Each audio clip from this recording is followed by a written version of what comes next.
திருமதி தோழியர் இளையம்மாள் படத்திறப்பு நிகழ்ச்சிக்கும் நினைவேந்தல் நிகழ்ச்சிக்கும் அதோடு கூடுதலாக இசை அஞ்சலி நிகழ்ச்சிக்கு வருகை தந்திருக்கின்ற உங்கள் அனைவரையும் வருக வருக என்று வரவேற்கின்றேன்.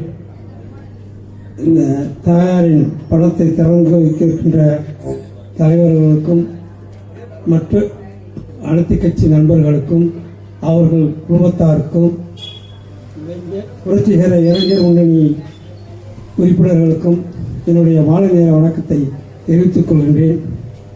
என்னுடைய நண்பர் தோழர் ஒரு 6 மாதத்திற்கு முன்னால் தஞ்சையிலே எனது அண்ணன் மகன் டாக்டராக பணியில் கொடுத்து கொண்டிருக்கிறார். திராவிடக் கழகத்திலே தஞ்சை நகரத்திலே திராவிடக் கழகத்தினுடைய நகர செயலாளராக ரெங்கராஜன் அவருடைய மூலமாக தான் இந்த குடும்ப நிகழ்வும் அந்த நண்பருடைய உறவும் எனக்கு கிடைத்தது. உறவு என்றால் இப்படித்தான் இருக்க வேண்டும். மிக சிறப்பாக விமான ஒரு ஏற்பாடை செய்திருக்கிறார்கள்.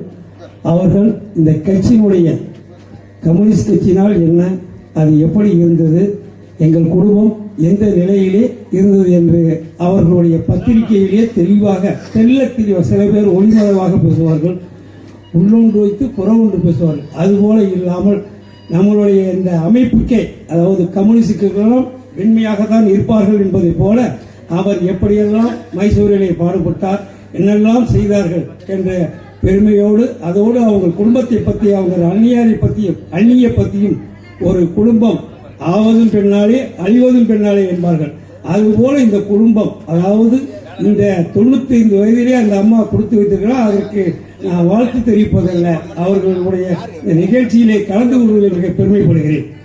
நான் தஞ்சை மாவட்டத்திலே உங்களுக்கு அனைவருக்கும் ஒரு தஞ்சை மாவட்டத்தில் கும்பகோணத்திலே அருகில் உள்ள கருப்பியாவூரை சேர்ந்தவர். காங்கிரஸ் கட்சியிலே மிக பெரிய பணக்காரர். தமிழ்நாட்டிலே 14 மிராசார்கள் உள்ள ஊரிலே, அந்த ஊரிலே நான் ஊராட்சி மன்ற தலைவராக இருந்தேன். இதை எதற்காக சொல்கிறேன் என்றால், வெற்றி செல்வன் சொன்னார்கள் அந்த ஒரு கருத்திற்கு 2001 2006 வரைக்கும் அந்த ஊராட்சி மன்ற தலைவராக தேர்ந்தெடுக்கப்பட்டேன். அந்த தேர்ந்தெடுக்கப்பட்டதிலிருந்து 5 வருடமும் ஒரு நாள் போவது ஒரு வருஷம் போல இருந்தது. எனக்கு இதை எதற்கு சொல்கிறேன் என்றால், வெற்றி செல்வன் சொன்னதை அந்த ஊரை பொறுத்தவரை முதலில் தெருவிளக்குகளை சரி செய்தேன். மாதம் சென்று பார்ப்பேன். மாதம் 10ஆம் தேதி அன்னைக்கு தண்ணீர் வராது, அறிவிச்சிருவேன். அது மாதிரி ஊராட்சி மன்றத்துக்கு வருபவர்கள் வீட்டு வரி பாக்கி மற்ற, அதாவது நமக்கு கீழ் தாழ்த்தப்பட்டவர்கள் நான் இருந்த பொழுது 1000 ரூபாய் பணம் கொடுக்கணும். அவர்கள் கட்டாமையே போட்டு வச்சிருப்பாங்க.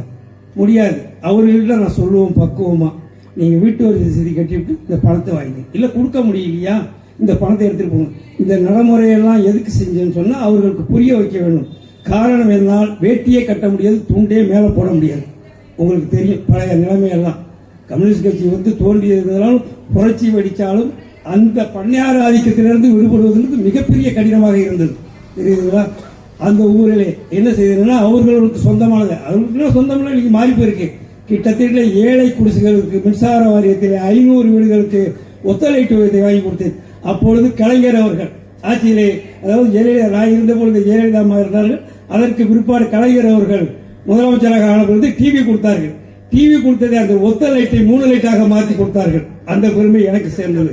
அதே மாதிரி சுடுகாட்டு பாதைகளை எடுத்து இன்றைக்கும் இந்த ரோடு போல எடுத்து இது செய்து, அதே மாதிரி 35 கிலோ அரிசி கிட்டத்தட்ட 450 பேருக்கு மேல் வாங்கி கொடுத்தேன். அந்த ஊரை பொறுத்தவரை மாடி வீட்டில் இருந்தாலும் சரி, குடிசையில இருந்தாலும் சரி, வேலைக்கு போனாலும் சரி, காரணம் எந்த சொந்தமும் கிடையாது. இருக்கிற வீடே அவங்களுக்கு சொந்தம் கிடையாது. அந்த பகுதியில் அப்படி ஒரு வாழை இருக்கின்றால் அவர்களை கேட்டுக்கிட்டு தான் வெட்டணும், அவங்கள்ட்ட தான் புத்தகம் கொடுக்கணும். அந்த மாதிரி இருந்த ஊரை இந்த கம்யூனிஸ்ட் கட்சி, இந்திய கம்யூனிஸ்ட் கட்சி தான் அங்க புரட்சிகரமாக நடத்தி மிக சிறப்பாக பணியாற்றின. அதனுடைய வழியிலே இன்றைக்கும் அந்த நடைமுறை இருந்துகிட்டு. இது எதுக்கு சொல்றேன்னு சொன்னா, அவர் சொன்னார்கள் தோழர், உண்மையிலே அதுதான் காரணம். அவர் பிழைக்க தெரியறது இல்லை. உண்மையா நேர்மையா இருக்கணும்னா நேர்மையா நமக்கு வழி. இன்னைக்கு வேணா எப்படி வேணாலும் இருந்துட்டு போகலாம், என்ன வேணாலும் சொல்லிட்டு போகலாம். இன்னைக்கு இருக்கின்ற விஜய், அதாவது முதலமைச்சர் அவர்கள் என்ன சொல்லியிருக்கிறாருங்க, வருஷத்துக்கு 6 சிலிண்டர் தரேன் இருக்காரு, 2500 ரூபாய் பணம் தரேன்னாரு. அதை விட என்ன செஞ்சிருக்கிறாரு, அனைத்து பெண்களுக்கும் தமிழ்நாடு முழுக்களும் இலவச பஸ், இந்த 3 திட்டத்தையும் நிறைவேற்றிட்டோம். அதே போலதான் மேற்கு வங்கத்தில், அதுக்காக தான் இதை சொல்ல வரேன். மேற்கு வங்கத்திலே 30 வருஷம் கிட்டத்தட்ட கம்யூனிஸ்ட் கட்சி சிபிஎம் ஆண்டது. ஒரு வீடு சுத்தமாக எல்லாம் போயிடுச்சு. இந்த முறை தான் ஒரு உறுப்பினர் வந்திருக்கிறார் உண்மையிலே. ஆனா அங்க என்ன சட்டம் தெரியுமா கொண்டு வந்திருக்காங்க? பணம் தான், இலவசம் தான். அதாவது உழைப்பையும் நேர்மையும் நீங்கள் கொடுத்து வாழ முடியாது என்பது போல பாஜக சொல்லலாம். இன்னைக்கு அந்த முதலமைச்சர் 3000 ரூபாய் கையெழுத்து தரத்துக்கு முதல் கையெழுத்து போட்டிருக்கிறார். மேற்கு வங்கத்திலே பெண்களுக்கு 3000 ரூபாய் பணம். அப்ப என்ன நினைக்கிறாங்கன்னா, உழைக்காம எப்படியோ எது போனாங்க, அது தவறான கருத்து. நம்மள சொல்லுவாங்க என்ன, அவங்க தான் அரசாங்கம் தான் கொடுக்குறாங்க. யாருக்கு தான் கொடுக்குறாங்க? நம்மளுடைய வரி பணம். இன்னைக்கு எவ்வளவு ஏறி போயிருக்குது. ஒன்றும் இல்லை, வெளிநாடுகளில் சண்டை நடந்து இன்னைக்கு என்ன, ஒரு டீ இந்த பகுதியில் எப்படின்னு தெரியல, எங்க பகுதி தஞ்சை பகுதியிலாம் 20 ரூபாய்க்கு வந்துருச்சு டீ, 15 ரூபா வடை. இப்படி இருக்குது. என்ன செய்ய முடியுங்க? பொருளாதாரம். அதாவது நினைச்சு பார்க்கணும். இதெல்லாம் கேட்கறது கம்யூனிஸ்ட் கட்சி உடஞ்சி போயிருக்கலாம். ஒரு காலத்தில் இதுதான் நீடிக்கும். நிச்சயமாக இது நிகழ்ப்பாக மாறும். அதற்கு உதாரணம் இப்பொழுது பாடல் இலங்கையிலே புரட்சி வெடித்த போது கம்யூனிஸ்ட் கட்சியினுடைய தோழர்கள் படத்தை தான் தேடினார்கள். இது வென்றே தீரும், நிச்சயம் வெற்றி பெறுவோம், செதறி கிடக்கலாம், எப்படி ஒன்றுபடுவோம், போராடுவோம், வெற்றி பெறுவோம் என்று கொடுத்த வாய்ப்புக்கு நன்றி கூறி விடைபெறுகிறேன். நன்றி, வணக்கம்.